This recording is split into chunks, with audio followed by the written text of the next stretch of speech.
almost afternoon, everybody. My name's Joseph McCusker. Many of you may know me, but a lot of you don't know my witness to Christ. My whole life, I've always thought that if I was to witness God, it'd have to be through some sort of miraculous experience. I always heard in church and school how God revealed himself to the prophets of the Old Testament and the saints of the church in extraordinary ways. Whether it was a burning bush or some miracle, God revealed himself to these pious people, and I came to the conclusion that he would just never reveal himself to me. I thought that my faith would just be part of who I am. Something I believe in, yes, but ultimately just something I did on Sundays. I never knew that I could and would come to know Christ. I held this idea for all of my childhood. Eventually, things would change. This change would take place through a course of events that would unfold over a long period of time. In August of my junior year, my life path was altered in a way that I never thought it would be. It was one of those hot August Friday nights, and we were playing Bartlett in the second game of our season. It was a red-out game, and the excitement was palpable as it was the home opener. The game commenced against a familiar and formidable foe. However, this game meant more than most, as exactly a year before, my friend and teammate Sam Morris broke his leg in this matchup. Andrew McAlpin and I both agreed that this game would be for him, and that we would fight and hopefully win to avenge his leg. What would happen was dramatically different than what we had planned. Sometime in the second quarter, somewhere near the 30-yard line, and on defense, I would take a life-altering step. It was third down, and I was playing defensive tackle. Bartlett ran an inside run, and the running back was heading towards my gap. He shifted to my left, trying to find an open gap, and I followed. And pop, I fell. I got up and ran off the field, not thinking much of it. When I went back and on offense the next drive, I was lined up at right tackle.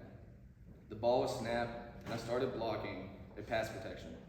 My knee buckled, and I fell, this time with pain. I knew something was wrong.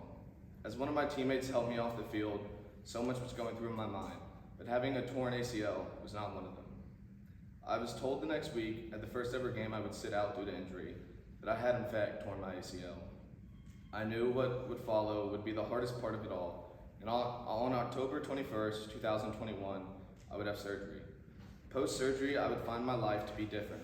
For the first time in my memory, I was unable to walk, unable to bathe myself, and even unable to eat without someone bringing me food. My personal liberty was completely gone, and I had to rely on my parents for everything. I felt like I was trapped in an infant's body. As a result, my spirit was low. The first month of recovering was the worst, but eventually my body and my spirits got better. Nearly a year later, in preparation for becoming an SRL, I attended a retreat here at SBA. At this retreat, we were tasked with writing our testimonies on how we had witnessed God in our lives. After much thought, I was unable to come up with anything. That was until we attended adoration one evening on the retreat. In this time of quiet thought, I reflected on the past few months of my recovery.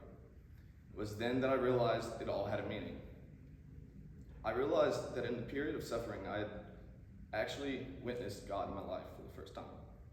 Suddenly, I understood what a great gift God had given me, and by my suffering, I would learn many things. First, I would gain a sense of determination and a certain toughness. I had no choice. I had to get better, and the road to recovery was difficult. This toughness, I know, will serve me well in life. Second, I learned to appreciate things I formerly took for granted. I came away with a new appreciation for my ability to walk, to play sports, to take care of myself, and a new appreciation for those that love and care for me. Lastly, and most importantly, I learned that God reveals himself in simple ways, and that you will be blind to his revelations if you choose not to open your heart up to him. And so, I leave you by strongly urging you to do just that, and to open your heart up to the Lord.